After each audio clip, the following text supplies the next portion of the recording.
Bonjour à tous et bienvenue pour ce webinaire mensuel du cycle vers de nouveaux équilibres socio-économiques.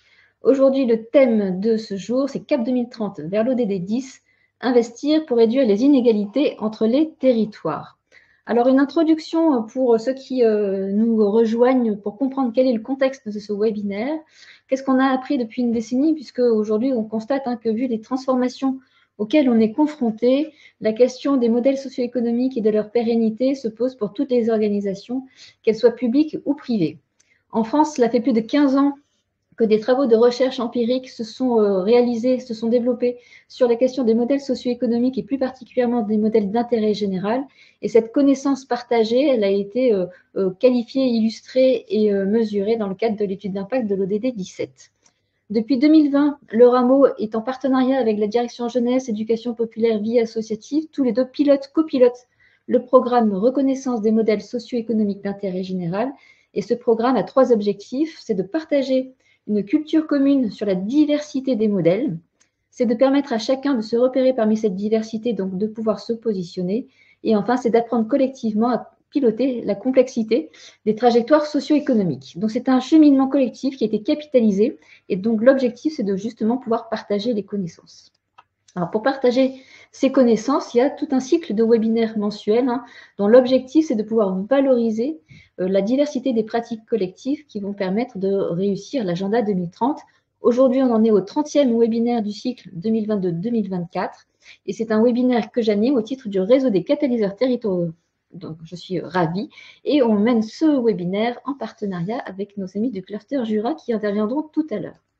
Alors, peut-être un rapide rappel aussi du cheminement pour vous expliquer là où on en est de ce cycle de webinaires. On a eu une première phase de 2 ans, donc 2020-2021, où on a éclairé, on a illustré les composantes d'un modèle socio-économique d'une organisation. Et puis, depuis 2022, donc ça fait 3 ans maintenant, que l'on étudie les écosystèmes, c'est-à-dire qu'on regarde comment la diversité et la complémentarité des modèles socio-économiques des différents acteurs, que ce soit publics, privés, associatifs, s'articulent les uns avec les autres dans tous les domaines et sur tous les territoires. Donc on est dans des visions écosystémiques, tout acteur, tout domaine et tout territoire.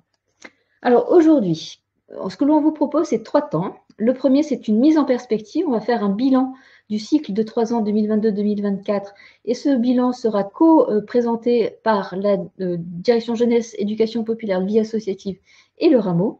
Et puis, j'aurai le plaisir de mettre en perspective les pratiques de catalyse territoriale et notamment les enjeux que ça pose en termes de modélisation socio-économique. Le deuxième temps, ce sera le boussole de l'ODD 10, c'est-à-dire comment les différents profils d'investisseurs, qu'ils soient publics et privés, agissent, comment ils interviennent et investissent pour réduire donc les inégalités entre les territoires. Et pour cela, nous aurons le témoignage de la région Bourgogne-Franche-Comté, du Fonds ODD 17, de la Fédération Agir-Carco et le retour d'expérience du catalyseur Cluster Jura. Enfin, troisième temps, ce sera les actualités du mois avec des nouveaux outils qui vous permettent de piloter les transitions et on reviendra sur la prochaine date de l'année, la première de l'année, qui est le 16 janvier 2025. Alors, sans plus attendre, on vous propose une mise en perspective de ce bilan 2022-2024 avec un regard national qui sera réalisé donc en binôme avec Charles-Henrique Caffin, qui est chef de bureau du développement de la vie associative, et Charles Benoît-Etzig, président fondateur du Rameau. L'ADJEBA et le Rameau copilotent ensemble le programme modèle socio-économique et notamment ce cycle de webinaires. Alors, première question à Charles-Henrique Caffin, quel bilan faites de ce cycle de webinaire 2022-2024? Merci Elodie. Alors, c'est un bilan que je vous propose de mettre en perspective.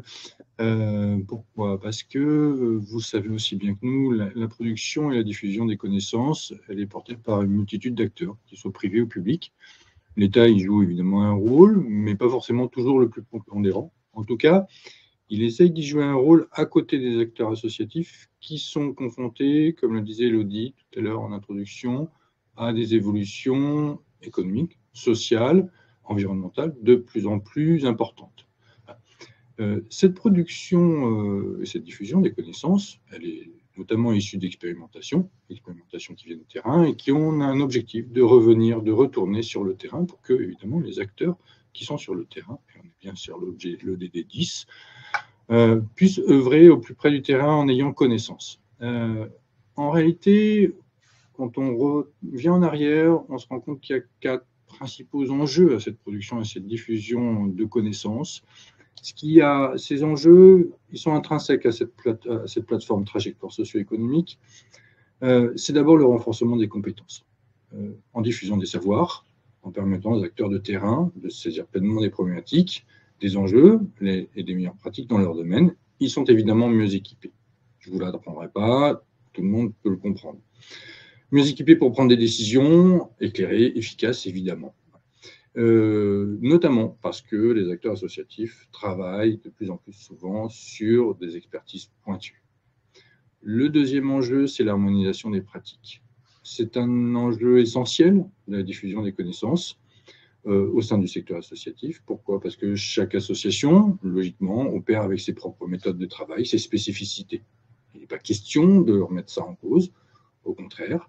Cependant, on est bien obligé de faire face à, je dirais, des ressources disponibles moins grandes qu'on ne pourrait l'espérer, et pour éviter des redondances, des doublons, des divergences qui ne permettent pas d'utiliser de façon optimale ces ressources, l'harmonisation des pratiques par le jeu des connaissances et de la diffusion de ces connaissances est essentielle. Après, c'est aussi un enjeu de promotion de l'innovation sociale. Je vous l'ai dit, les acteurs associatifs, vous le savez, sont au devant de la réponse des besoins sociaux. Mais encore faut-il qu'ils puissent le faire connaître. Et la diffusion, la production et la diffusion de ces connaissances, c'est aussi un moyen de promouvoir l'innovation sociale, la créativité du secteur associatif et de favoriser aussi l'émergence de nouveaux projets. Enfin, c'est un renforcement de la légitimité du secteur. Le secteur est légitime par lui-même, mais encore faut-il que l'ensemble de l'écosystème qui l'entoure le reconnaisse aussi, cette légitimité. Et la diffusion et la connaissance sur ce type d'outils, justement, est un enjeu important de la légitimité du secteur associatif parce qu'elles peuvent démontrer leur impact et leur efficacité. Enfin, ce n'est pas tant un enjeu, mais c'est une méthode. Cette production de connaissances repose sur une dynamique collaborative qui de plus en plus associe public et privé. Que ce soit en raison de la fracture numérique ou des facteurs socio-culturels, la diffusion de la connaissance, elle est toujours complexe. Et en réalité, c'est le jeu des acteurs privés et publics qui se marient pour, justement, en raison de leur complémentarité, contribuer à la démocratisation de ce savoir. L'espace de capitalisation que vous avez, l'espace de dialogue, l'espace de capitalisation que renferme la plateforme trajectoire socio-économique, et l'espace de dialogue est le démonstrateur véritablement de cette dynamique collaborative publique et privée. 2024, Élodie vous le disait, c'est 10 ans d'un cheminement en commun qui aboutissent aujourd'hui à un espace de dialogue perfectionné et qui, on espère, va pouvoir vous accompagner, vous aider. Charles Benoît, je te laisse livrer ton regard.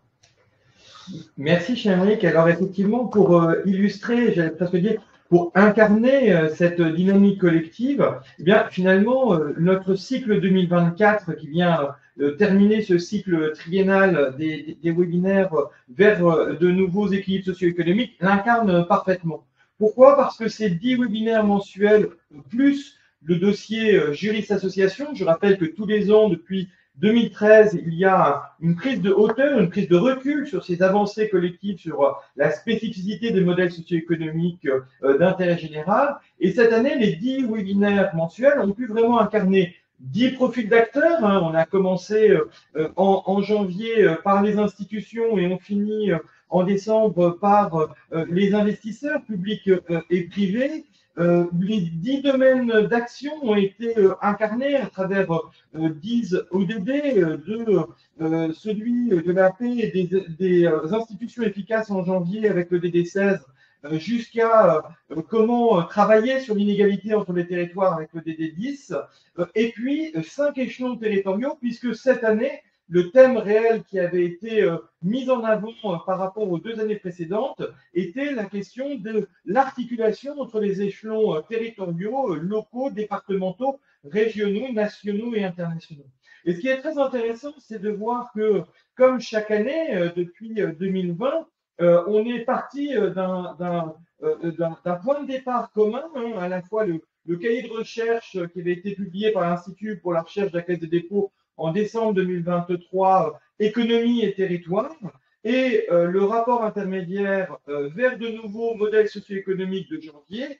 Ça nous a guidés toute l'année pour pouvoir justement faire ce triptyque 10 domaines, 10 profils d'acteurs et 5 échelons territoriaux. Et nous en ressortons cette année à la fois avec l'étude Savoir se situer dans un monde en mutation, l'étude de l'Observatoire des partenariats publiée en octobre dernier, et puis le cahier de recherche, le 4e cahier de recherche de l'Institut pour la Caisse des dépôts, de recherche de la Caisse des dépôts, pardon, ODD 17, quelle trajectoire territoriale. Donc, important de voir que finalement, ces cycles de webinaires, ils se nourrissent de ces exemples très concrets, divers, qui incarnent finalement cette capacité à inventer ensemble les modèles. Et comme le disait Charles-Henri Caffin, ce qui est très important, c'est à la fois le contenu et la méthode. Et cette année, nous avons expérimenté une double logique de coopération, à la fois d'animation, et je remercie à la fois Yann Uliac pour l'Observatoire des partenariats et Élodie Julien pour le réseau des catalyseurs territoriaux, puisqu'ils se sont partagés les webinaires à animer. Et puis, bien évidemment, pour chaque webinaire, la boussole du domaine en question est toujours menée en partenariat avec un partenaire pivot qui va permettre de territorialiser la question. Et je remercie ce mois-ci le cluster Jura pour nous donner l'opportunité de voir la richesse de la diversité de ce qui se passe dans cette belle région qui est la Bourgogne-Franche-Comté. Donc, cette dynamique en commun, elle est vécue à la fois sur l'illustration vraiment d'approches extrêmement différentes pour voir qu'on peut, dans un cap et un cadre commun, pour le traduire de façon extrêmement différente, tout domaine, tout acteur, tout territoire, mais aussi dans l'apprentissage de modes de copilotage, de modes de co-investissement innovants, et nous allons pouvoir le voir à travers le webinaire de ce mois-ci. Le point qui est très important, comme le soulignait Charles-Henri Caffin, c'est vraiment l'objectif de cette capacité de développer les compétences et j'allais dire aussi valoriser les compétences émergentes. Et le savoir de référence, il est principalement dans 4 outils qui ont été eux-mêmes co-construits préalablement à cette logique de démarche. D'abord, le référentiel modèle socio-économique d'intérêt général en 2019, dont le secrétaire d'État à l'engagement de l'époque rappelait l'importance et l'urgence de faire la différence entre les modèles d'utilité sociale et les modèles d'intérêt général. Urgence qui a été rappelée cette année par le Conseil économique, social et environnemental à travers un avis qui avait été publié en mai dernier.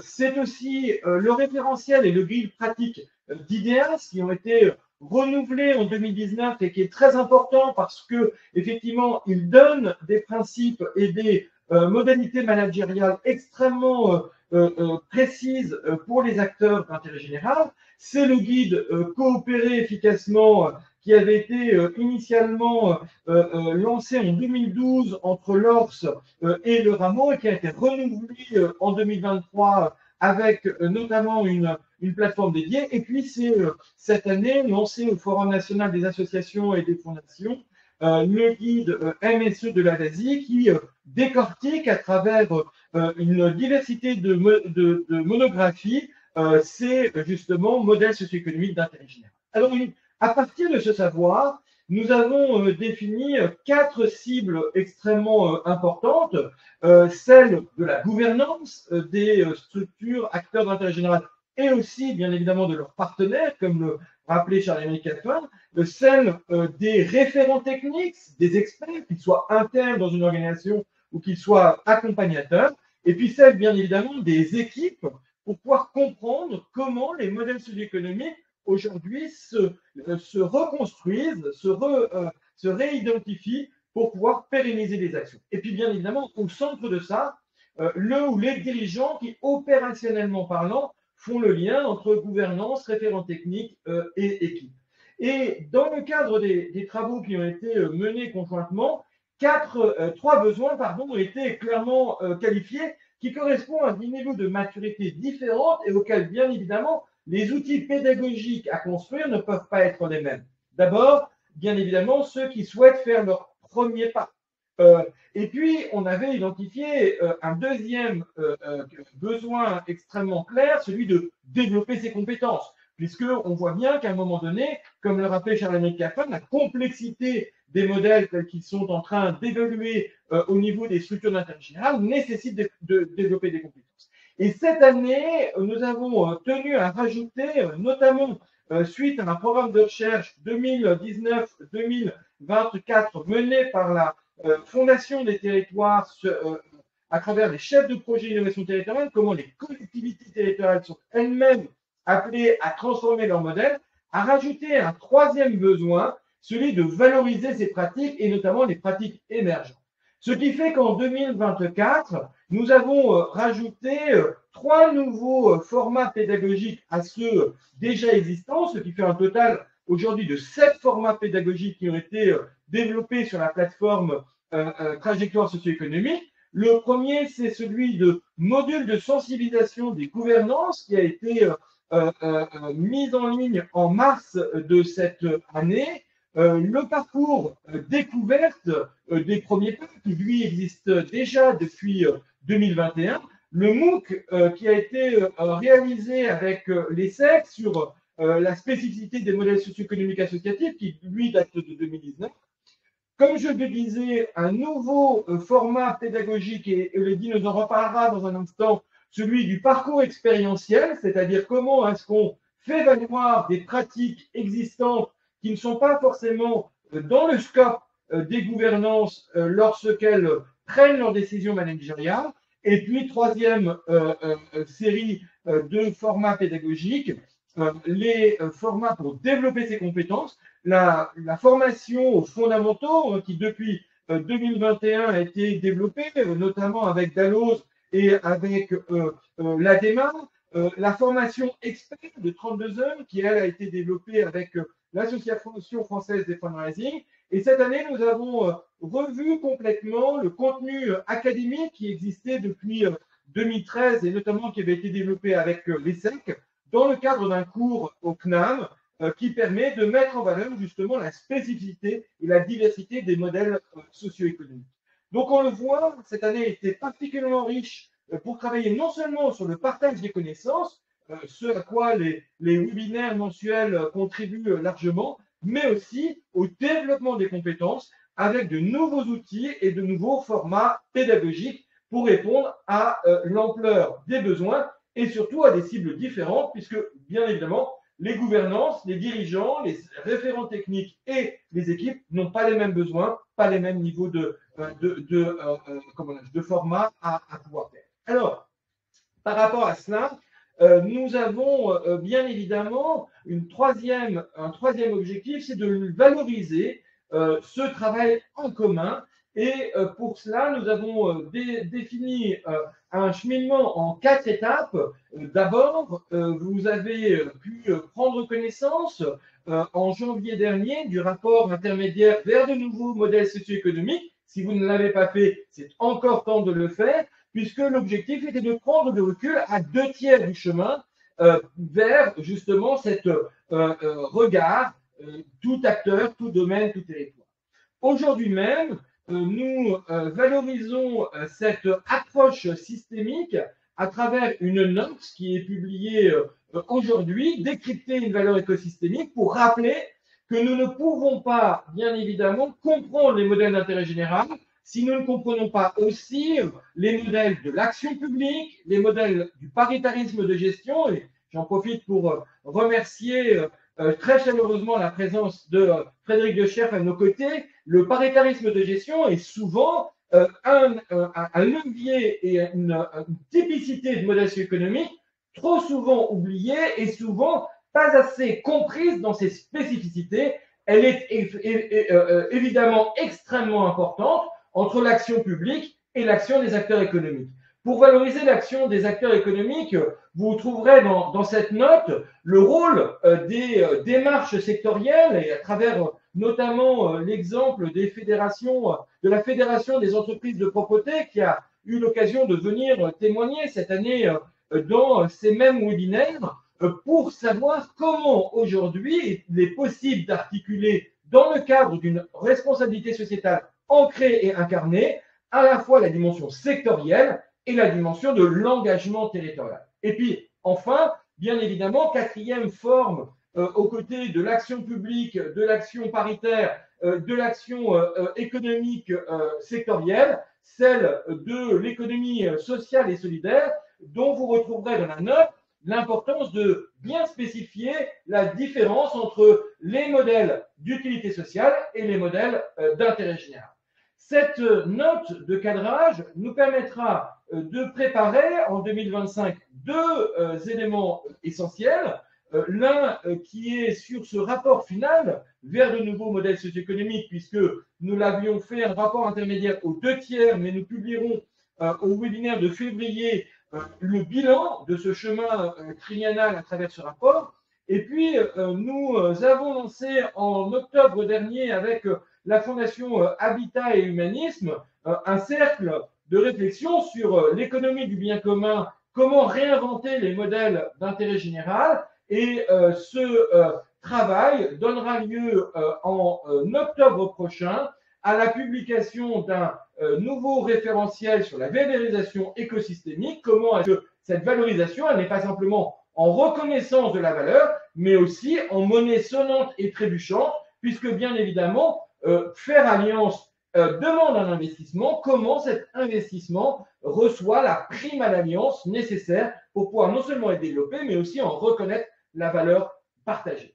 Voilà ce qui a été notre chemin collectif et je voudrais insister, et ça fera une transition entre la dimension nationale que Charles-Emerick et moi-même portons aujourd'hui et celle des territoires, que ce cheminement triennal a été particulièrement important puisque, je le rappelle, il a commencé sur la base des résultats de l'étude d'impact 2018-2022 réalisée par l'Observatoire des partenariats en lien avec l'Institut pour la recherche de la Caisse des dépôts, qui avait qualifié, mesuré, illustré les impacts du faire alliance en termes de performance, d'innovation et de confiance.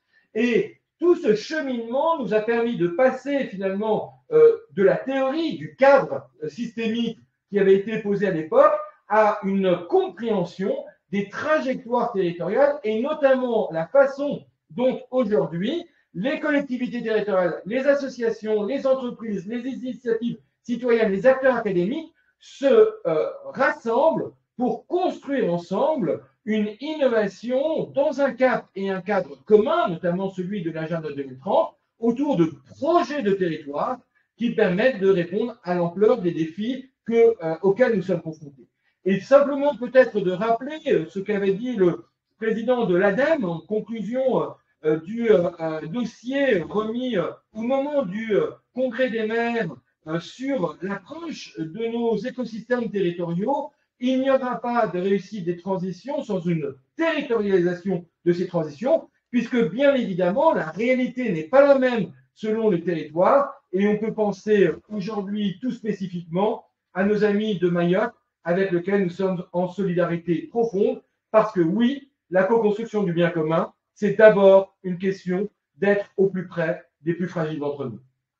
Merci Charles Benoît, merci à Charles-Emerick Caffin également pour cette mise en perspective au niveau national.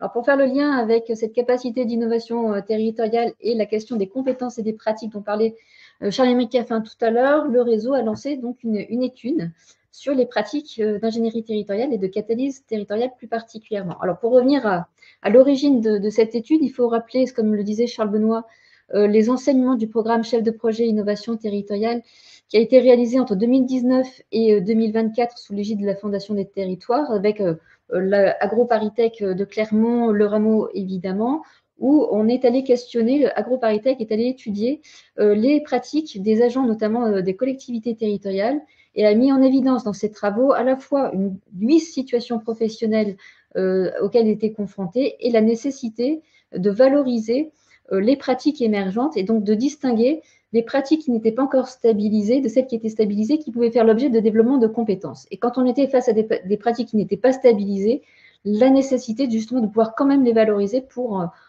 acculturer et sensibiliser l'ensemble des parties prenantes. Donc ça, c'est la première étape. À partir de ces 8 situations professionnelles, il y a eu un travail commun entre le réseau des catalyseurs AgroParisTech et le Rameau pour justement proposer 24 pratiques pour permettre à chaque acteur territorial de pouvoir se situer et de préciser son périmètre d'action. Et ce qui est issu de ces travaux, c'est que finalement, il y a 3 pratiques transverses qui ont émergé, qui sont mises en pratique, mais qui ne sont pas suffisamment conscientisées et donc pas suffisamment valorisées. Ce sont les pratiques liées à l'émergence et au développement de l'innovation territoriale, les pratiques en lien avec l'hybridation des modèles socio-économiques et les pratiques liées aux coopérations territoriales. Et donc, par rapport à ces 3 pratiques, dans le cadre du programme, on a organisé, on a proposé, construit des parcours expérientiels sur ces 3 pratiques. Des parcours expérientiels, ça veut dire de donner la possibilité aux acteurs territoriaux de pouvoir conscientiser les pratiques qu'ils mettent en œuvre sur ces 3 sujets et de pouvoir justement avoir les argumentaires pour expliquer ce qu'il faut. Donc, cette première étape, ça nous a permis donc de pouvoir poser quelles étaient les pratiques et de distinguer ce qui était valorisable de ce qui relevait des développements des compétences. Alors, à partir de cette grille de qualification des pratiques, on a souhaité donc lancer une démarche pour mieux comprendre ce qui était mis en œuvre au quotidien par les acteurs de l'ingénierie locale. On a 2 étapes dans cette démarche. Celle d'aujourd'hui qui conclut une phase d'écoute, donc c'est vraiment une phase exploratoire où on a questionné en ligne 43 écosystèmes territoriaux entre novembre et décembre, et donc pour comprendre et capter les signaux faibles. Donc on est vraiment dans une approche qualitative. Et cette approche qualitative va nous amener au mois de juillet 2025, où on souhaite vraiment mettre en place une phase d'analyse des tendances avec des résultats qualifiés, des résultats mesurés, illustrés, qui vont permettre de rendre compte des pratiques et des compétences qui sont mobilisées dans le cadre d'une ingénierie de proximité. Donc là, pour le coup, on est vraiment dans une étape quantitative qui va nous permettre de mieux comprendre ce qu'il se passe au quotidien en territoire. Donc, on a 9 mois pour passer d'une phase exploratoire à une compréhension des pratiques. 3 petits points avec ceux qui le souhaitent, puisque le réseau ne sera pas seul pour mettre en place cette phase quantitative. Alors, qu'est-ce qu'on peut dire de cette phase exploratoire d'écoute? Quels en sont les premiers enseignements? Comme je l'ai dit, on a questionné ces 43 écosystèmes sur les 8 situations professionnelles qui sont représentées sur le schéma qui est devant vous.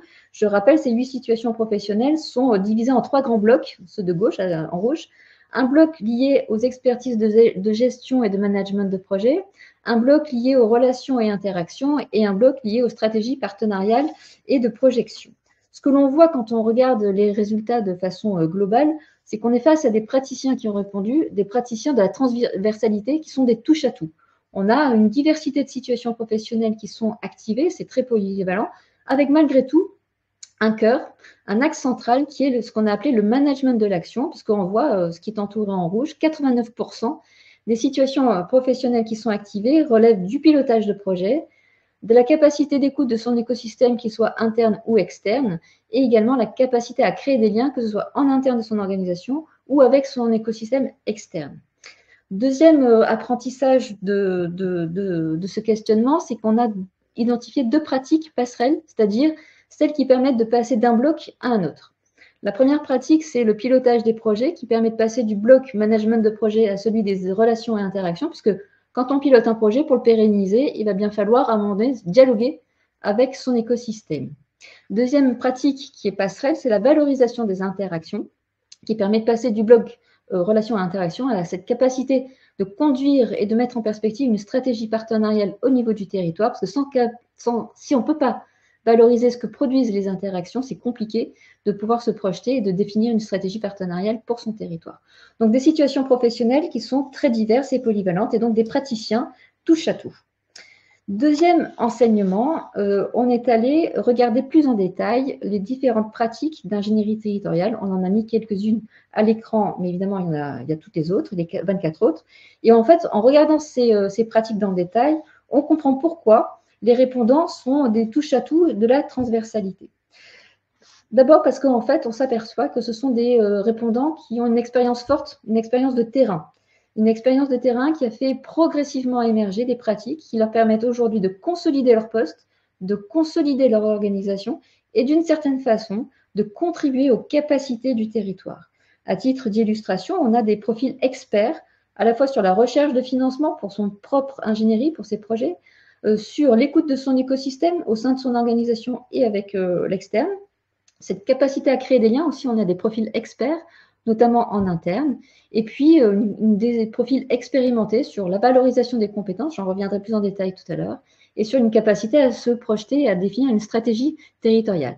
Ce qui est intéressant au-delà de ce profil expert sur ces pratiques, c'est qu'en fait, on voit que cette expertise empirique, elle n'est pas toujours activée dans son quotidien parce qu'en fait, tout dépend des besoins et de la situation dans laquelle se trouvent finalement les répondants. Si je regarde la création de liens, on a des profils d'experts qui ont une pratique quotidienne pour créer des liens en interne, mais qui n'est pas forcément quotidienne lorsqu'il s'agit de créer des liens entre acteurs et même entre territoires. De même pour la stratégie de coopération territoriale, on définit une stratégie, ça c'est une pratique régulière. En revanche, même si on est expert du pilotage de cette stratégie, cette pratique, elle est plus ponctuelle. Donc on va vraiment des profils experts, mais une expertise qui est empirique et qui n'est pas activée tout le temps dans son quotidien. Troisième enseignement sur lequel, qui est extrêmement important selon nous, c'est la question de la valorisation des interactions. Elle est vraiment au cœur des enjeux. Quand on a posé les questions sur la valorisation des interactions, il y a 86% des gens qui se sentent concernés par cette interaction. Il y avait 3 items qui étaient questionnés. La communication, le faire valoir des impacts des alliances et la valorisation socio-économique de ces interactions. Ce que disent les répondants, c'est qu'ils sont expérimentés sur la communication, c'est une pratique récurrente. Ils sont aussi expérimentés sur le faire valoir des impacts des alliances, mais c'est une pratique ponctuelle. En revanche, la valorisation socio-économique, c'est une pratique qui est très ponctuelle, elle est moins maîtrisée, et même pour certains, c'est pour une minorité, elle n'est pas du tout identifiée. Et ça pose 3 niveaux de maturité qui sont extrêmement importants. Sur le niveau de communication, communiquer, c'est évidemment faire connaître, mais c'est aussi faire comprendre, c'est-à-dire faire de la pédagogie. Et cet enjeu-là, il est extrêmement fort et il est très lié aux besoins prioritaires qui ont été identifiés de pouvoir valoriser les compétences existantes et de sensibiliser les diverses gouvernances, qu'elles soient publiques ou privées, aux compétences transverses. Deuxième niveau de maturité, c'est le faire valoir. Faire valoir son action, c'est faire reconnaître l'utilité de ces pratiques transverses. Et ça, c'est un enjeu qui est très lié aux besoins prioritaires qui a été identifié sur la consolidation du financement. Le financement de son poste, le financement de son organisation et le besoin très fort qui a été demandé d'acculturer les financeurs publics et privés au financement, mais dans un financement moyen et long terme, pour permettre de pérenniser ce que l'on fait. Tout ça parce que l'objectif, c'est de pouvoir être force d'entraînement et de pouvoir élargir les coopérations. Et enfin, le dernier niveau de maturité, qui est le plus complexe, c'est la valorisation socio-économique des interactions. On l'a vu, hein, c'est une pratique qui est peu maîtrisée, et pourtant, c'est une condition qui permet d'embarquer, d'être force d'entraînement pour coopérer, pour élargir la co-construction. Et ça veut dire d'investir collectivement sur ce sujet. Donc, la valorisation des interactions, c'est vraiment l'un des points clés des enjeux de modélisation socio-économique des ingénieries locales. Voilà. Alors face à ces différents éléments et des questions que ça pose, il y a différentes natures de réponses qui ont émergé. 2 grands axes ont été identifiés pour adresser collectivement les pratiques d'ingénierie territoriale et leur consolidation. Le premier axe, c'est globalement valoriser les ingénieries territoriales. Alors valoriser, ça veut dire à la fois travailler sur la sémantique. Qu'est-ce que ça veut dire l'ingénierie locale et territoriale et trouver une définition simple. On a parlé, c'est démontrer ou montrer l'utilité des ingénieries. Il y a un axe aussi important sur les argumentaires. Comment on peut renforcer ces argumentaires? Donc, c'est sensibiliser les gouvernances, sensibiliser les partenaires locaux. C'est de rassurer l'ensemble des acteurs sur ce que veut dire ces ingénieries et montrer qu'elles sont complémentaires et pas forcément en concurrence. C'est d'inspirer, donc les gouvernances, les élus, les praticiens, et donc différentes modalités d'inspiration. Et terminer sur l'interconnaissance qui renvoie à la question de la sémantique, c'est-à-dire montrer que les acteurs de l'ingénierie locale sont complémentaires, ils ont des enjeux spécifiques mais complémentaires, et c'est cette complémentarité qui permettra de toute façon de travailler à la sémantique.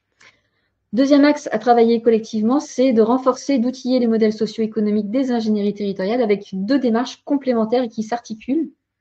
Ça renvoie aux enjeux dont parlait Charles-Éric Caffin tout à l'heure, c'est-à-dire de faire monter en compétences. Et se faire monter en compétences, ça s'adresse à la fois aux personnes, mais aussi aux écosystèmes territoriaux. C'est-à-dire comment on renforce et on consolide les savoir-faire locaux, comment on encapacite, je ne sais pas si c'est le bon terme, mais en tout cas les personnes et les territoires, les écosystèmes. Et puis, par ailleurs, c'est tout le développement des moyens, qu'ils soient financiers, mais également des alliances stratégiques. Donc voilà, de façon très synthétique, ce que nous a appris cette première étude d'écoute, cette première phase d'écoute. Évidemment, ce sont des sujets qui pourront être questionnés de façon plus quantitative dans la prochaine démarche que l'on va souhaiter mettre en place d'ici à l'été prochain. Alors, pour justement illustrer le renforcement des modèles socio-économiques, on a souhaité justement éclairer l'ODD 10, c'est-à-dire comment les différents types d'investisseurs, qu'ils soient publics et privés, s'engagent pour réduire les inégalités entre territoires. Donc, comme on le disait en introduction, dans ces webinaires, on adresse à la fois un ODD, donc le numéro 10, un profil d'acteur, ce sont les différents types, les profils d'investisseurs, et le territoire, c'est celui de la région Bourgogne-Franche-Comté, puisque au travers de cet exemple régional, on verra comment les engagements nationaux et locaux s'articulent les uns avec les autres. Alors, dans cette boussole de l'ODD 10, on a 4 témoignages complémentaires, 3 profils d'investisseurs, donc la politique publique de la région qui va nous expliquer que veut dire l'économie de proximité et comment elle est soutenue. Le fonds ODD 17, qui est un fonds privé, donc qui permet de co-construire des solutions d'investissement innovantes. Le rôle du paritarisme de gestion avec la fédération Agirc-Arco, et on aura un regard complémentaire du catalyseur Cluster Jura qui nous dira localement comment justement ces différentes modalités d'engagement peuvent s'articuler les unes avec les autres en fonction évidemment des besoins du territoire. Alors pour commencer ce quatuor, ce témoignage, on va écouter plus exactement Émilie Buatois, qui est chargée de mission outils financiers projet ESS au sein de la région Bourgogne-Franche-Comté. Et Émilie, qui ne pouvait pas être présente avec nous, a eu la gentillesse d'enregistrer son témoignage et va nous expliquer quelle est la politique publique de la région pour soutenir l'économie de proximité. Et on écoute Émilie Buatois. Bonjour Émilie Buatois, est-ce que vous pourriez nous présenter la région Bourgogne-Franche-Comté en quelques mots s'il vous plaît? Bonjour Elodie. La région Bourgogne-Franche-Comté, c'est une région qui est située plutôt dans le quart nord-est de la France. On est frontière avec la Suisse, l'Île-de-France, le Centre Val-de-Loire, le Grand Est et Auvergne-Rhône-Alpes. Donc finalement, on est assez en centrale sur les autres régions. On compte un peu plus de 2,7 millions d'habitants. Et on est sur une superficie d'un peu plus de 47 000 km². On est une région plutôt rurale, mais avec quelques pôles industriels qui vont être localisés plutôt sur un axe Belfort-Besançon, Dijon, Chalon-sur-Saône, et des territoires majoritairement ruraux sur le reste. Voilà, en quelques grandes lignes. Est-ce que vous pourriez nous présenter la politique publique de la région en matière d'accompagnement de l'économie de proximité? Du coup, l'économie de proximité, c'est pour la région Bourgogne-Franche-Comté, c'est une économie essentielle à la qualité de vie sur les territoires, qui répond aux besoins locaux et qui concentre en fait de nombreux emplois. Alors, c'est des emplois qui sont d'une grande diversité de secteurs, qui vont correspondre à la TPE, l'artisanat, et on va aussi y trouver tous les secteurs de l'économie sociale et solidaire.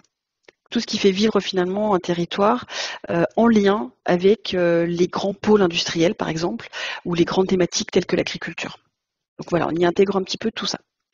Et il y a des évolutions majeures qui se font au jour depuis plusieurs années, avec des transitions démographiques, il y a le développement du e-commerce, il y a la question de la mobilité sur ces territoires ruraux notamment.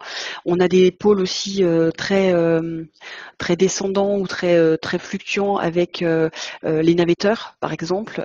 Donc voilà, il y a le Covid a aussi mis à jour aussi des architectures de territoires qui ont besoin d'être appuyées pour finalement se réinventer ou recréer du lien sur ces territoires. L'objectif pour la région sur l'économie de proximité, c'est d'accompagner au mieux l'entrepreneuriat en lui apportant des financements différenciés, et c'est de continuer à cultiver la singularité de l'économie sociale et solidaire parce que du coup, elle répond à des besoins qui ne sont pas forcément toujours couverts par d'autres solutions. Donc pour donner des exemples sur par exemple l'entrepreneuriat, sur les différents soutiens que la région peut apporter, on va avoir un service public de l'accompagnement à la création reprise d'entreprise coordonné avec une animation territoriale qui s'appelait le Bénéfice Créa, qui a été mis en place depuis plusieurs années. L'objectif était de faire travailler les opérateurs de l'accompagnement et du financement des porteurs de projets ensemble.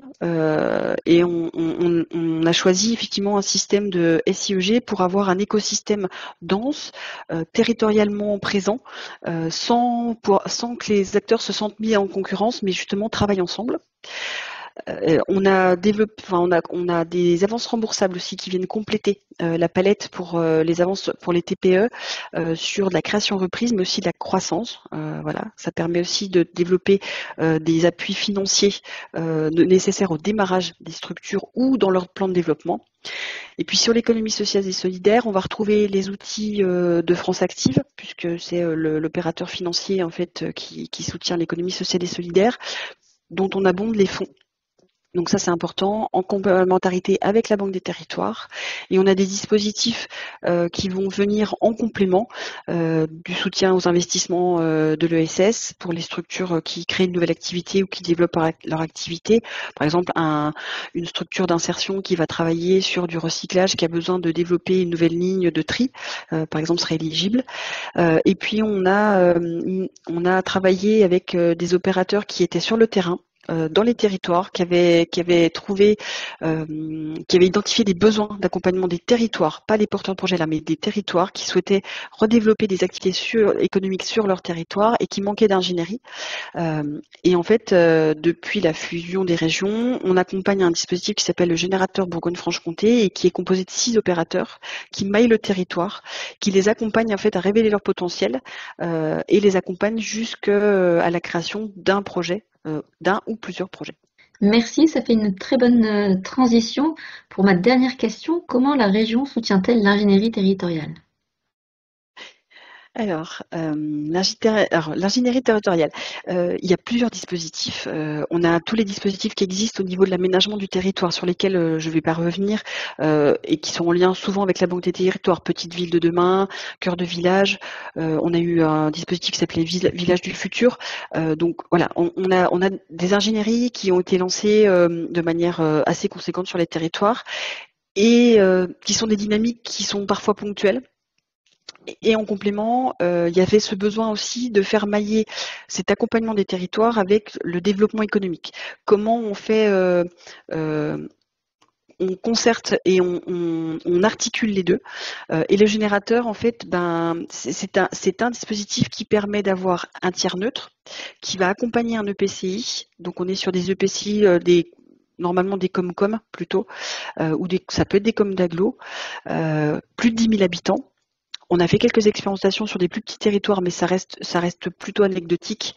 On est majoritairement sur des Comcom de plus de 10 000 habitants et on va travailler sur quels sont les freins et les besoins de ce territoire, quelles sont les richesses de ce territoire, comment les mettre en valeur.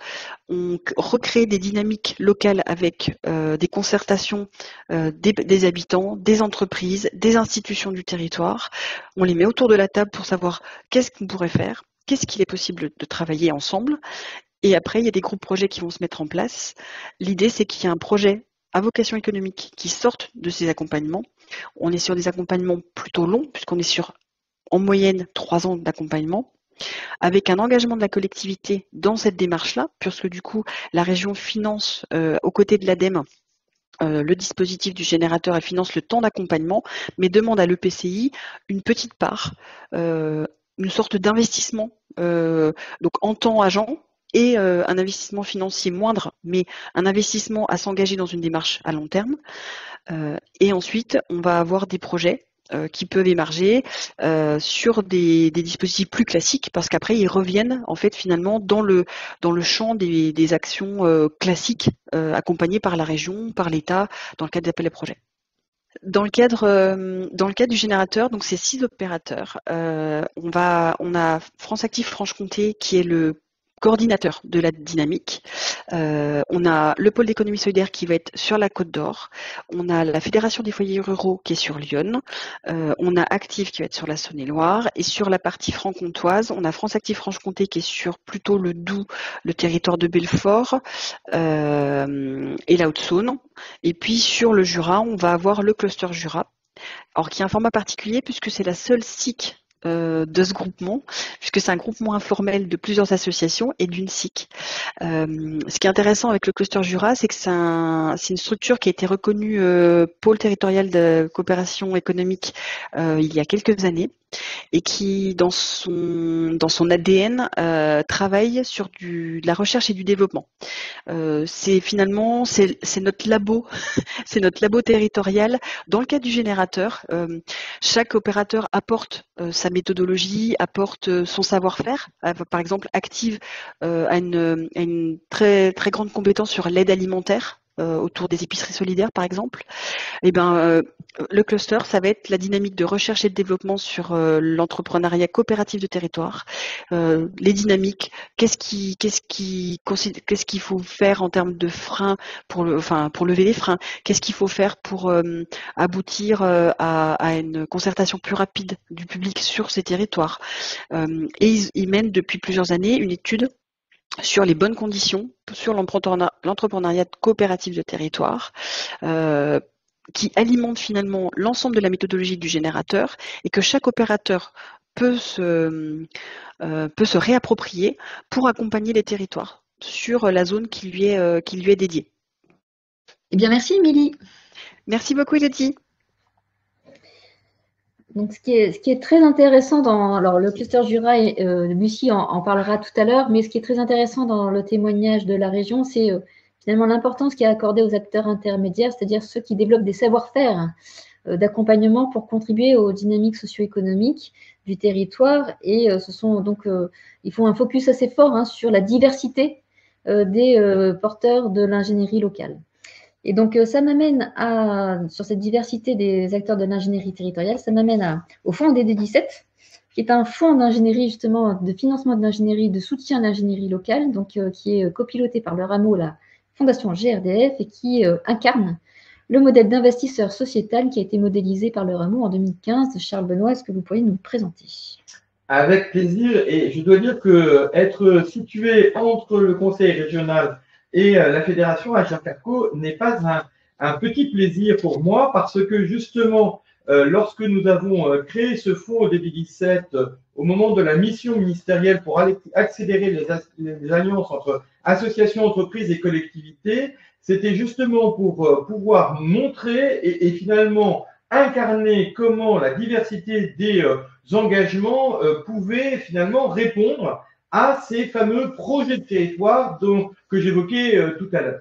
Alors, l'enjeu pratique, il est à la fois simple à exposer et complexe à mettre en œuvre. C'est que finalement, comment concrètement, localement, croiser les dynamiques de la co-construction des politiques publiques. Élodie évoquait le programme chef de projet innovation territoriale qui a notamment été mis en place en partenariat avec l'association d'élus, l'AMPP Territoire de Projet, avec deuxième dynamique que l'on constate sur les territoires, la capacité d'innovation et de mobilisation des structures d'intérêt général. Charles-Émeric Caffin nous rappelait à quel point les acteurs associatifs sont des acteurs d'innovation. Je vous renvoie au livre blanc qui avait été publié en 2017 pour montrer cette spécificité de pouvoir défricher l'intérêt général et être très en amont finalement pour capter les nouveaux besoins. Et puis bien évidemment, l'engagement territorial des entreprises, la façon dont nos acteurs économiques, petits et grands, finalement s'engagent. Et je vous invite à revoir les guides qui avaient été publiés par le MEDEF sur les partenariats associatifs, sur l'engagement des salariés et sur l'engagement territorial. Donc, vraiment, l'enjeu était de démontrer comment financer cette ingénierie de proximité qui va permettre à ces trois dynamiques de pouvoir converger ensemble et construire ensemble en fonction et au plus près du premier kilomètre de besoin, Autrement dit, de ne pas enfermer dans une solution préétablie qui s'impose à tous, mais au contraire, de partir de la diversité de cette triple dynamique publique, économique et associative d'un territoire pour pouvoir regarder comment on accompagne cette dynamique au mieux. Alors, comment couvrir la diversité des territoires dans ce cadre-là? C'est l'enjeu du programme Réussir ensemble la territorialisation des transitions. Eh bien, d'abord, et ça a été particulièrement bien décrit par le Conseil régional Bourgogne-Franche-Comté, c'est d'associer à la fois les données qui peuvent exister, et je pense notamment aux données de l'Observatoire des partenariats créé avec la Caisse des dépôts depuis 2008 et qui, à travers ces plans quinquennaux, vient nourrir à l'échelle des territoires régionaux, métropolitains, une connaissance de la façon dont associations, entreprises, collectivités répondent finalement aux fragilités locales qu'elles ont identifiées et la façon dont elles animent leur coopération. Je vous invite à ce titre à regarder l'étude Impact et Trajectoire qui a été réalisée auprès des maires et publiée lors du dernier Salon des maires, mais aussi d'associer ça avec, et j'ai beaucoup aimé le terme qui a été utilisé par le Conseil régional, c'est labo de R&D territorial, tel que peut l'être en Bourgogne-Franche-Comté, Cluster Gira, ou en Hauts-de-France, la Fondation de Lille, ou en Grand Est, le labo des partenariats, en Centre-Val de Loire, Percé-Troncé, et bien d'autres. Je ne vais pas citer l'ensemble de ces labos territoriaux de R&D, mais qui permettent de construire ensemble justement des solutions qui font converger les dynamiques des collectivités territoriales, les dynamiques de l'engagement citoyen et associatif et les dynamiques économiques dans leur grande diversité, telles que vient de le définir le Conseil régional de Bourgogne-Franche-Comté. Alors, aujourd'hui, grâce à la dynamique qui a été mise en place à la fois de financement public et récemment privé, puisque nous principalement privé, hein, puisque c'est 5 millions qui ont été mobilisés par des partenaires privés, et plus récemment, et ça c'est un grand plaisir, cette ouverture finalement vers un cofinancement public, puisque grâce à l'expérimentation dans le cadre du Fonds de développement de la vie associative, nous allons pouvoir passer de 6 régions qui étaient couvertes à 12 régions plus un territoire ultramarin, dans lequel, bien évidemment, en fonction des niveaux de maturité de ces pivots territoriaux, de ces labos de R&D territorial, eh bien, nous allons développer en commun une capacité à financer cette ingénierie locale de l'articulation des dynamiques entre collectivités, associations et entreprises. Et dernier point sur lequel je voudrais insister lourdement, c'est l'importance, bien évidemment, de mobiliser les communs. C'est-à-dire que ce n'est pas parce qu'il faut partir du premier kilomètre des besoins qu'il faut oublier qu'il y a des dynamiques qui peuvent finalement contribuer à enrichir, à élargir l'action territoriale, et bien évidemment, pour créer plus de valeur ensemble et être plus frugal, eh bien, cette mobilisation des communs est indispensable. Alors, quels sont-ils? Eh bien, ils ont été définis à la fois dans les derniers cahiers de recherche de l'Institut pour la recherche de la Caisse des dépôts et surtout dans la note l'innovation territoriale en action que la Fondation des territoires a publiée lors de son récent 7e dîner de rencontre entre élus et entreprises, justement pour débattre ensemble de la façon de pouvoir soutenir cette innovation territoriale. Et je voudrais citer 4 outils mis à disposition de tous les territoires pour justement en commun pouvoir créer plus de valeur et plus de frugalité. On peut penser bien évidemment à l'Observatoire des partenariats et notamment à la dernière étude que j'ai évoquée tout à l'heure sur savoir se situer dans un monde complexe, c'est-à-dire se repérer par rapport à la diversité des acteurs, des domaines et des territoires. On peut bien évidemment parler de la qualification des compétences dont Élodie a évoqué tout à l'heure le travail, et notamment avec nos amis d'AgroParisTech, pour pouvoir aller au plus fin de cette compréhension de ces compétences et surtout de rappeler le maillage de 350 catalyseurs territoriaux, ce qui favorise ces liens associations, entreprises, collectivités territoriales.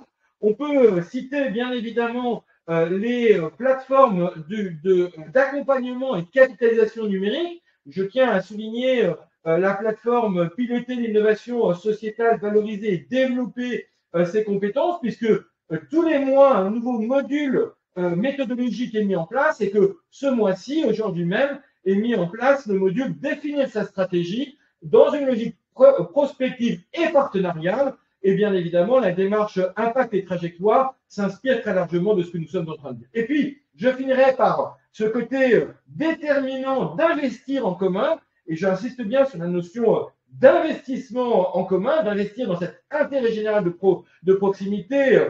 Et j'imagine que Lucie mettra en avant la remarquable innovation qu'ils ont mise en place avec l'Océan Chira sur le fonds d'impulsion. Au niveau du fonds ODD 17, deux solutions d'investissement, celle que l'on a appelée le fonds d'ingénierie territoriale, c'est-à-dire investir dans certaines ingénieries de proximité, donner les moyens à cette ingénierie de proximité d'émerger, de se consolider et d'être durable sur le territoire. Et puis le deuxième levier de financement, le fonds d'investissement partenarial pour aider les petites et moyennes innovations, parce qu'on a trop tendance en France à avoir des outils pour financer la montée en puissance, le changement d'échelle des innovations, mais on oublie que sur le territoire, il y a des innovations qui n'ont pas forcément vocation à se démultiplier partout en France, mais qui sont extrêmement structurantes sur un territoire et qui permettent justement durablement de créer de la valeur en commun. C'est pour ça que, au-delà de ces fonds d'ingénierie territoriale, le fait d'être capable de consolider en fonds propres durablement sur une durée longue de 10 ans ces dispositifs et ces innovations nous semble un élément déterminant. Voilà, encore une fois, ce ne sont que 5 millions qui ont été investis de fonds privés jusqu'alors et aujourd'hui avec un amorçage de fonds publics, avec l'expérimentation, avec le fonds de développement de la vie associative. Mais nous espérons bien et nous avons une grande ambition pour 2025 puisque nous aimerions bien pouvoir lever 3 millions d'euros afin de pouvoir soutenir 200 territoires. Voilà une petite ambition pour 2025. Petite ambition face à l'ampleur des défis qui sont devant nous. Merci Charles Benoît. Alors, on a vu la politique publique régionale, l'investissement, le dispositif national qui soutient l'innovation territoriale. Alors, nous voyons maintenant les actions du paritarisme de gestion. Avec nous, Frédérique Decher, vous êtes directrice de l'action sociale à l'Agirc Arco. Alors, bonjour. Et peut-être quand même, est-ce que vous pouvez nous expliquer ou réexpliquer ce qu'est l'Agirc Arco et la fédération ? Oui, merci. Bonjour à toutes et à tous. Alors, effectivement, on va commencer par un peu de pédagogie parce que déjà, quand on a réussi à prononcer Agirc Arco, on a franchi un premier pas. Mais spontanément, on pense à la retraite et ce n'est pas que la retraite. Donc, voilà, l'Agirc Arco, c'est une organisation un peu atypique, pilotée par des partenaires sociaux avec une mission d'intérêt général. Nous ne sommes pas un service public, nous avons une mission d'intérêt général. Lorsque vous êtes salarié du secteur privé, donc vous cotisez donc chaque mois de façon obligatoire à l'Agirc Arco et au moment venu, vous avez droit d'être à la retraite et de profiter de cette nouvelle vie qui démarre. Mais en tant qu'actif ou retraité, vous avez aussi accès, et ça peu de gens le savent, vous avez aussi accès à des services d'accompagnement et de prévention. Ça veut dire quoi? Ça veut dire principalement alors des services, surtout de l'information et des conseils qui sont fournis par votre caisse de retraite complémentaire. Et ce sont aussi des services dédiés pour les aidants, par exemple, pour des personnes en situation de fragilité sociale ou à des populations spécifiques qui ont plus de 75 ans et pour lesquelles on a mis en place des solutions pour la mobilité, par exemple. Enfin, voilà, il y a toute une gamme de services qui existent. Et je voulais aussi peut-être vous donner quelques chiffres éclairants. L'Agirc Arco, je vous l'ai dit, 14 millions de retraités aujourd'hui, 1,8 million d'entreprises cotisantes. Et quand on parle du régime Agirc Arco, en fait, on globalise les caisses de retraite complémentaires, Vous les connaissez, les plus importantes, Malakoff, Humanis, Agirc Arrco, AG2R, Agirc Arrco, Clésia, Apicil, IRSEM, enfin il y en a 6, il y en a plus 50, il y en a eu 50, mais dorénavant il y en a 6. Et donc, ces caisses de retraite complémentaires et la fédération que je représente aujourd'hui, qui a donc un rôle de co-construction de cette politique avec les caisses de retraite et un rôle de supervision et de contrôle et de mise en place d'une offre de services globale pour l'ensemble de nos ressortissants. Voilà, en quelques mots, le régime et le rôle de la fédération. Merci pour cette pédagogie. Alors, deuxième question, c'est finalement comment vous captez les nouveaux besoins au niveau local et comment, du coup, au niveau global, vous y répondez? Alors, vous l'avez compris, je pense localement, sur les territoires, ce sont donc les caisses de retraite complémentaires qui mettent en place l'action sociale du régime. Elles portent des offres que nous portons tous collectivement et elles portent aussi des actions spécifiques pour leurs ressortissants. Elles développent des partenariats, elles ont des prestataires de services, elles mettent en place des services. Et donc, c'est localement, ce sont elles qui sont source d'innovation, d'expérimentation et d'incubation de solutions ou d'actions ou de nouveaux services qui pourraient être développés d'une façon plus large. Ça veut dire concrètement que ce sont ces collaborateurs sur le terrain qui, en fait, repèrent des idées, des acteurs, des pistes qui émergent. Elles les accompagnent, pour certaines d'entre elles, sur de la méthodologie, sur du financement, pour les aider à changer d'échelle et pour les aider à construire, en fait, un modèle économique pérenne. Alors, j'entendais Charles Benoît tout à l'heure qui évoquait les expérimentations qui ont aussi du sens au niveau territorial. Moi, mon job, à un moment donné, c'est de permettre à ces innovations territoriales d'avoir une envergure nationale lorsqu'elles sont à maturité, lorsque c'est possible, parce que ma finalité, c'est quand même d'apporter le même niveau de qualité de service à tous nos ressortissants, quel que soit le lieu de résidence. Donc voilà, on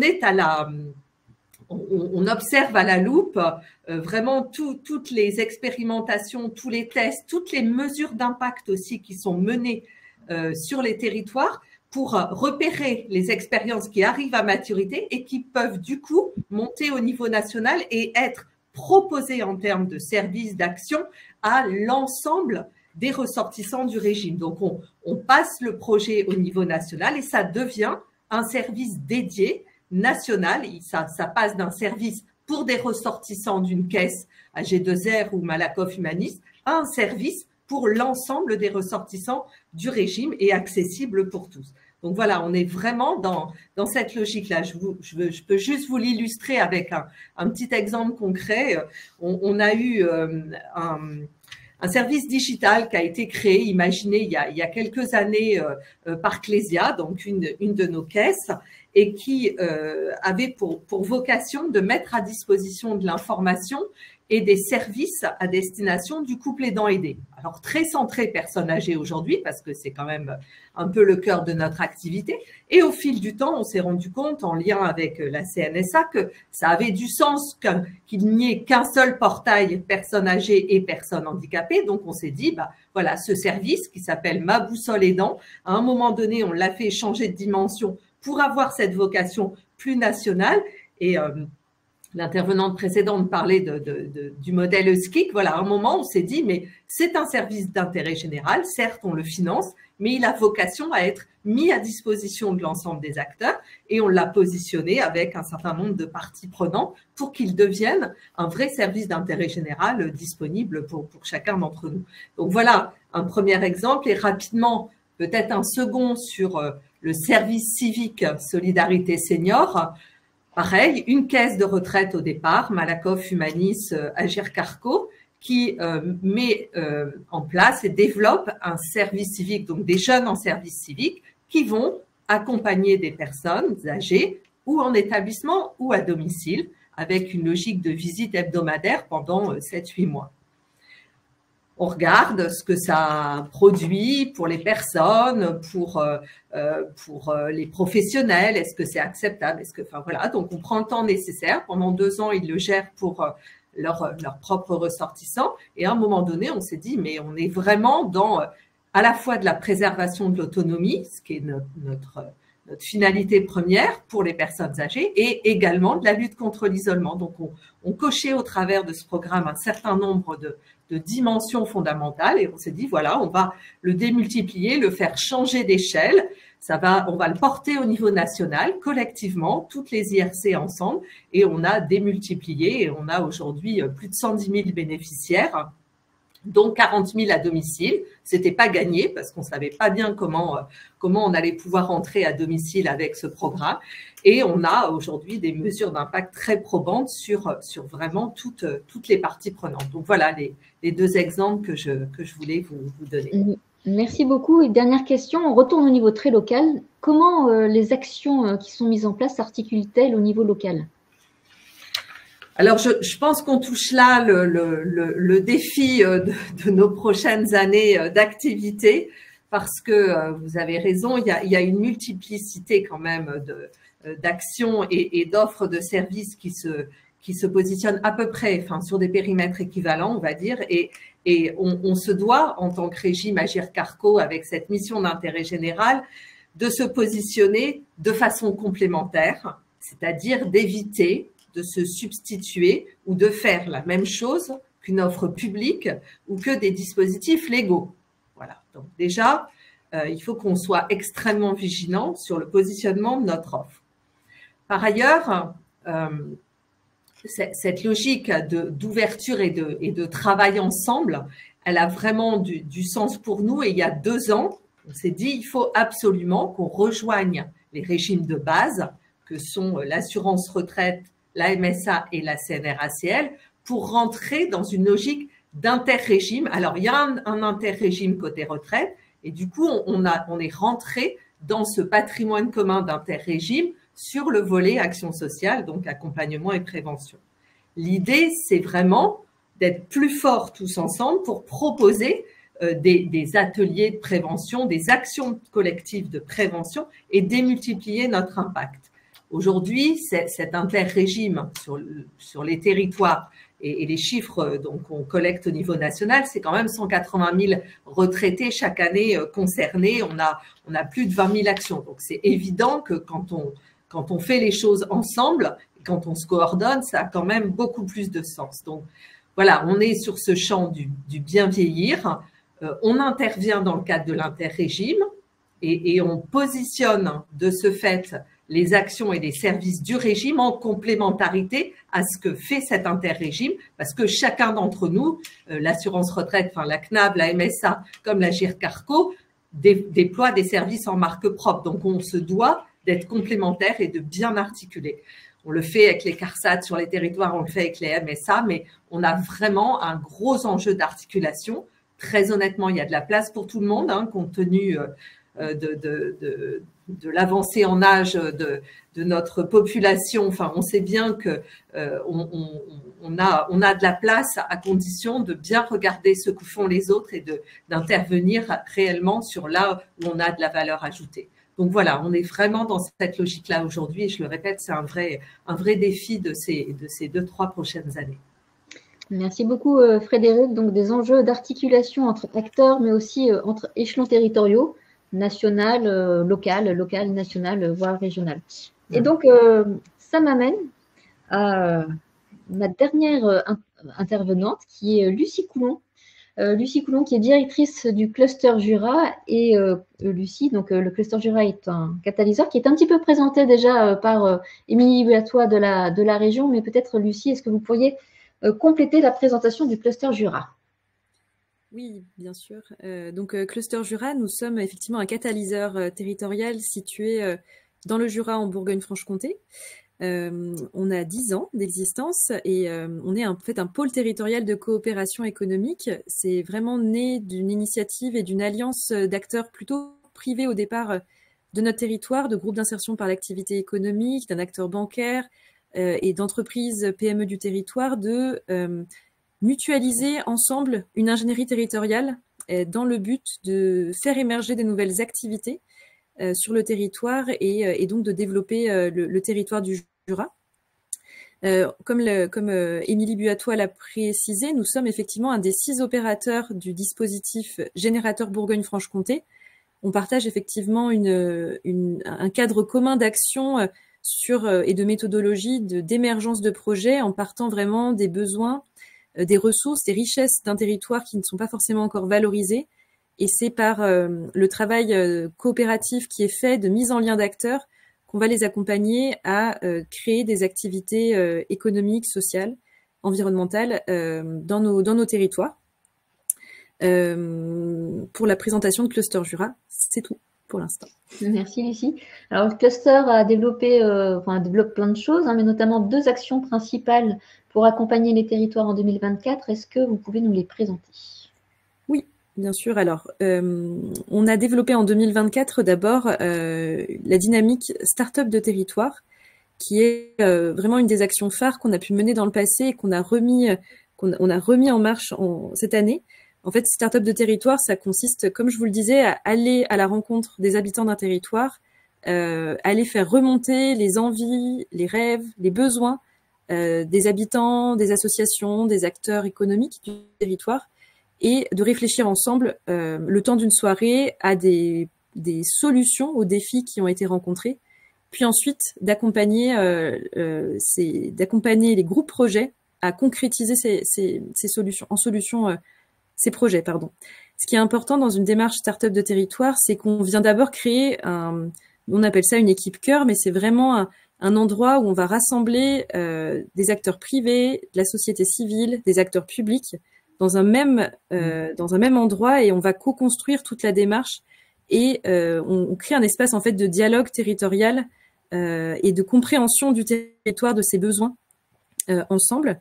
On était très contents en 2024 que pour la première fois, effectivement, donc c'était Malakoff Humanis au titre de l'action sociale de l'Agir Carco qui avait rejoint notre équipe cœur et qui a participé à toute cette démarche d'émergence de projets territoriaux. Donc notamment pour faire émerger des solutions territoriales sur le bien vieillir en ruralité. Donc ça, c'était un des axes forts de ce soutien. Et pour nous, c'était une grande force d'allier des acteurs qu'on n'a pas forcément l'habitude de voir au quotidien sur nos territoires, mais qui étaient présents, d'allier des entreprises, d'allier des EPCI, et de créer les conditions de succès d'un événement comme Startup de territoire. Donc en quelques chiffres clés pour se représenter, nous on est sur un petit territoire, le pays lédonien, c'est 100 000 habitants en tout, avec sa ville-centre Lons-le-Saunier, de 17 000 habitants, et on a pu mobiliser plus d'entre 500 et 1000 personnes sur les phases de rencontres avec les habitants.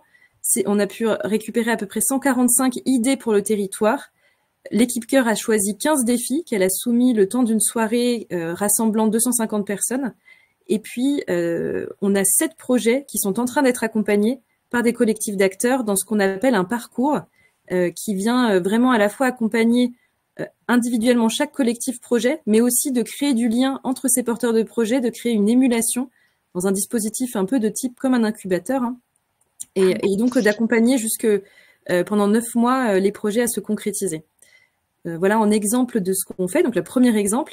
Le deuxième chose importante, c'est qu'on a développé un fonds territorial qui s'appelle le Fonds d'impulsion jurassien. Ça venait répondre en fait à un besoin.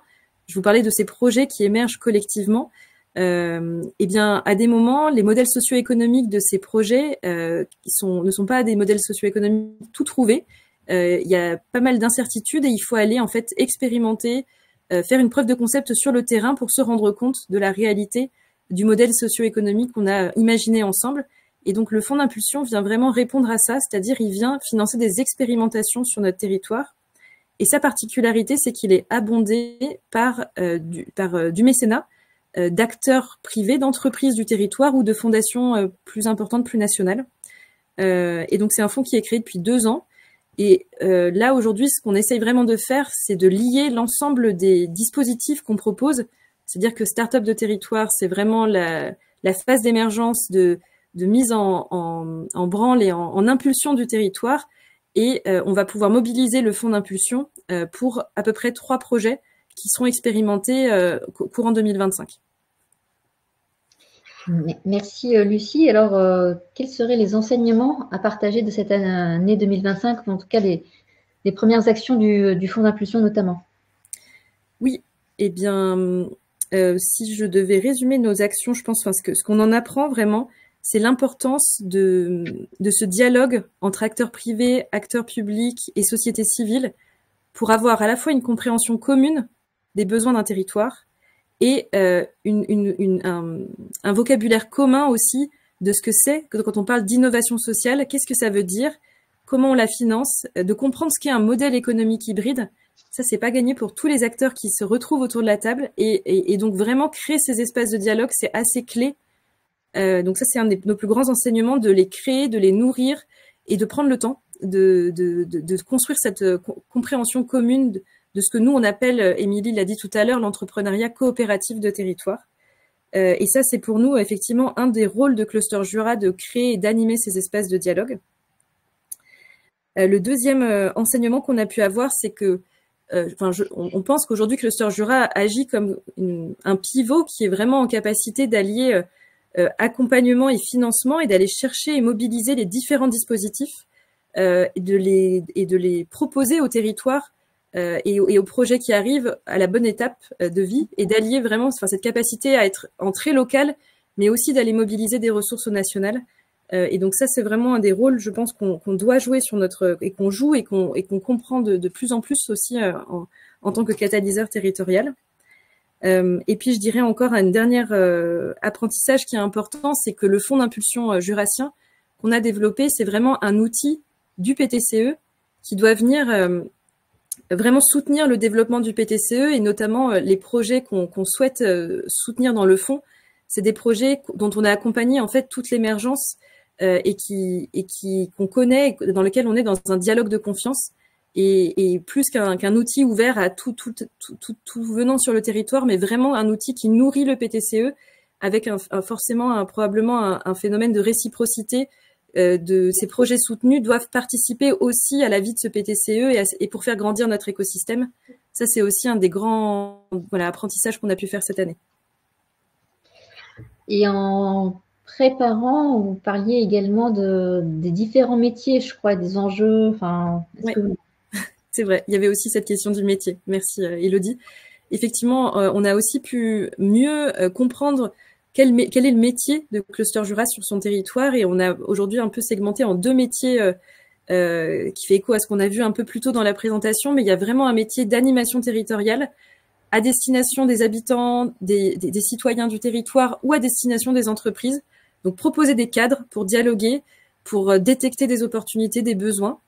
Et une fois que ces opportunités sont détectées, on a d'autres personnes qui ont un métier plus proche d'une ingénierie coopérative de projet et donc qui accompagnent des collectifs d'acteurs à définir une offre de service, à identifier des valeurs communes et à construire un modèle socio-économique avant un lancement d'activité.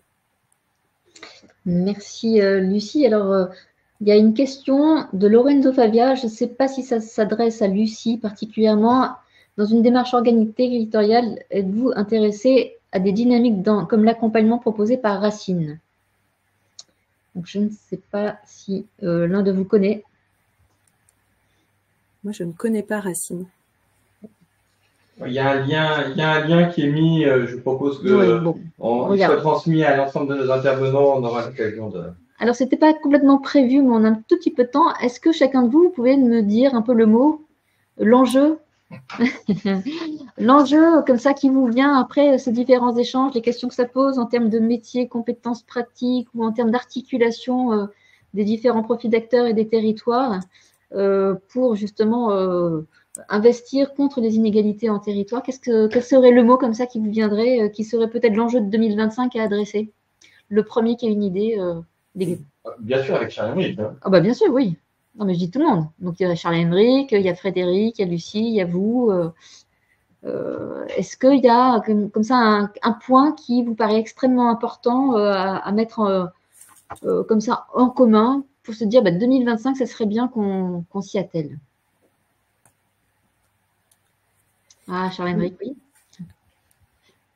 Moi, je veux bien me lancer si jamais. Ah bah alors, Lucie, allez-y. Moi, ce que je retiens de clé, je trouve, c'est de créer, de prendre soin des espaces de dialogue territorial public, privé, société civile. C'est vraiment là que tout naît, que tout se nourrit et que tout est possible si on en prend soin, ces espaces-là. Okay. C'est vraiment l'interconnaissance, c'est ça qu'il y a derrière aussi? C'est l'interconnaissance et c'est la capacité, c'est de travailler sa capacité à coopérer sur les territoires, en fait. Okay. Merci, Lucie. Un autre enjeu à partager? Je pense que Lucie a tout à fait raison. Ça pose après une question de un peu de la poule et l'œuf, qu'est-ce qui vient en amont et quel est l'effet en réalité? Est-ce qu'il faut une organisation pour arriver à ça, ou est-ce que prendre soin, ça veut dire que on incite, on est dans un partenariat multiple, informel, inorganisé. Et les deux méthodes sont extrêmement intéressantes, elles apportent des effets complètement différents, pour le coup. Elles ont leur travers toutes les deux, et c'est ça qui est très intéressant. Et il faudrait presque arriver à, sans faire des millefeuilles, voilà, mais à avoir les deux quasiment en parallèle. Voilà. Ça serait vraiment très, très, très, très bien. Génial. De ce fait, je veux bien rebondir sur cette intervention de Charles, parce que je partage totalement son analyse. Et d'ailleurs, ce qu'on a vu dans les 13 espaces territoriaux, 12 régions plus un premier territoire ultramarin à La Réunion avec nos amis de RNMA, c'est justement cette nécessité de prendre en fonction de la maturité et des traditions, de la culture même du territoire, finalement, de proposer ces deux dimensions. C'est-à-dire que je trouve que c'est vraiment important de souligner que c'est pas parce qu'on serait plus mature qu'on irait vers l'une ou vers l'autre, c'est vraiment la diversité des angles. Le deuxième élément, c'est aussi est-ce qu'on le prend par la poule ou par l'œuf? Est-ce qu'on le prend par l'intérêt général ou par l'économie? Là encore, cette dynamique-là, est-ce qu'on va choisir plutôt de commencer par un PTCE, la dimension économique, et puis on va aller vers finalement l'investissement d'intérêt général qui nécessitera d'autres dispositifs du type d'une fondation territoriale, ou à l'inverse, est-ce qu'on va commencer par cette mobilisation d'une fondation territoriale pour réfléchir, prendre le temps des enjeux? C'est vraiment selon le territoire et notre expérimentation. Au travers du fonds DD17, on a financé plus de 80 dispositifs territoriaux. Aujourd'hui, c'est vraiment qu'il ne faut pas choisir entre la formule organisée et la formule informelle. Il faut, en fonction de la temporalité et du moment du territoire, articuler les deux. Et je trouve que la remarque de Charles-Henrique en ce sens est vraiment très importante. Et de ce fait, pour moi, la question majeure, elle est celle du temps, plus exactement de l'articulation des temps. Parce qu'il n'y a pas un espace pour faire ça. Il y a des espaces pour faire ça qui sont en fonction des priorités, du moment, des acteurs, finalement, ceux qui vont permettre de pouvoir construire ensemble, de pouvoir articuler les dispositifs de l'action publique, de l'action associative, de l'action économique. Et donc, pour moi, c'est vraiment, vraiment structurant. Et là, je rebondirai sur ce qu'a dit Lucie, c'est-à-dire ces espaces de travail et de dialogue territorial, il faut leur laisser le temps. C'est vraiment, ce n'est pas une perte de temps, c'est un investissement d'intérêt général. Et notre culture aujourd'hui, un peu performative, il faut tout de suite tout créer, et bien quelque part, rappelons-nous que dans la nature, si on veut une souris, c'est 21 jours, si on veut un éléphant, c'est 24 mois, mais c'est un peu plus durable un éléphant qu'une souris, et dans ce cas-là, finalement, le temps est plutôt important, et il vous aurait bien noté que nous étions, nous, simples humains parmi les vivants, entre le temps de la souris et celui de l'homme. Frédéric, est-ce que vous voulez apporter votre... Oui, j'utiliserai pas les mêmes métaphores que Charles Benoît. Cependant, moi, il y avait deux idées en vous écoutant depuis tout à l'heure. La première, c'est effectivement d'accepter ces notions de connaissance réciproque. Alors, je vais pas utiliser le aller vers qui est beaucoup utilisé aujourd'hui, mais voilà, d'accepter, de prendre ce temps nécessaire de connaissance réciproque. Et effectivement, ça n'est pas du temps perdu, c'est vraiment notion d'investissement, et puis d'accepter la diversité des modèles également. Enfin, ce que vous disiez en termes de conclusion, là, enfin, on est vraiment dans cette logique-là. Alors oui, ça peut paraître complexe et un peu erratique parfois, néanmoins. Enfin, vous l'avez dit, ça dépend des territoires, ça dépend de leur histoire, ça dépend d'une multiplicité d'éléments qui fait qu'on se doit, je pense, collectivement d'accepter cette variété et cette diversité qui produit de beaux résultats. Voilà. Merci beaucoup. Merci à vous quatre pour vos interventions, enfin vous six même pour vos interventions. Ça me fait une très bonne transition pour l'actualité, puisque pour justement comprendre la diversité des modèles, il y a de nouveaux outils qui sont mis à disposition justement pour piloter les transitions et comprendre ces nouveaux modèles. Et pour ça, je vais laisser Yann Udiak, qui est directeur de l'Observatoire, nous les présenter, puisque c'est l'actualité du mois de décembre. Merci beaucoup, Élodie. En fait, ça a été évoqué par Charles Benoît. Il y a, en mois dernier, en novembre, lors du Forum national des associations des fondations, a été lancée cette plateforme Piloter l'innovation sociétale. Quel est son but? C'est finalement de permettre au plus grand nombre d'acteurs à la fois d'avoir un espace, de trouver des éléments communs pour valoriser et développer leurs compétences. Je tiens à remercier tous les acteurs qui ont rendu cette plateforme possible, en particulier la JEBVA, la GIRC-ARCO, la Caisse des dépôts, la Fondation Bettencourt-Schuller et le Fonds DD17, et l'appui, parce qu'il y a un lien étroit avec la recherche empirique, avec les travaux du Rameau.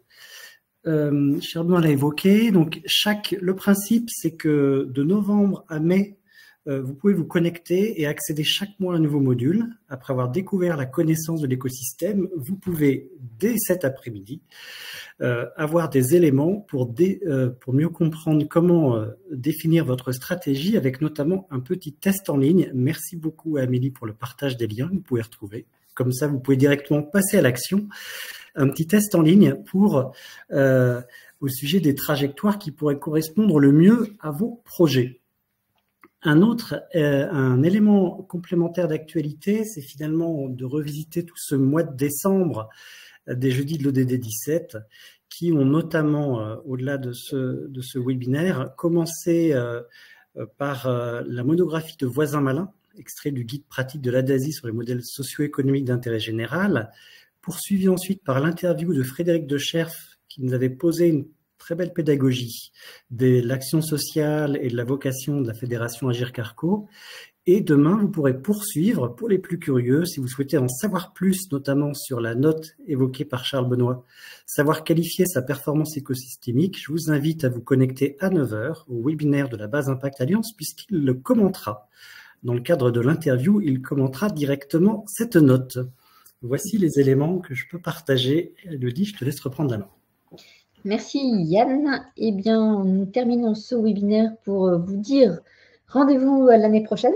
Ça sera le 16 janvier, donc à partir de 2025, comme jusqu'à présent, ça sera tous les 3e jeudis de chaque mois. Donc le premier webinaire 2025 aura lieu le 16 janvier, toujours de 13 h à 14 h 30. Et ce que l'on vous propose pour ce premier webinaire, c'est de vous faire vivre en vrai et en live la formation Impact et Trajectoire, donc issue du module là, que vous allez pouvoir visiter cet après-midi en autonomie. Là, on vous le fera vivre en direct. Et cette expérience en direct, on l'a déjà expérimentée avec l'ADEMA, qui est une structure de formation au management associatif et qui a très bien marché. Et ça permet de se poser des bonnes questions en fonction de l'impact que l'on recherche pour piloter sa trajectoire socio-économique. Donc, rendez-vous à l'année prochaine. On vous souhaite à toutes et tous une très très belle fête de fin d'année et voilà, donc merci à tous et puis à l'année prochaine. Et merci à nos intervenants.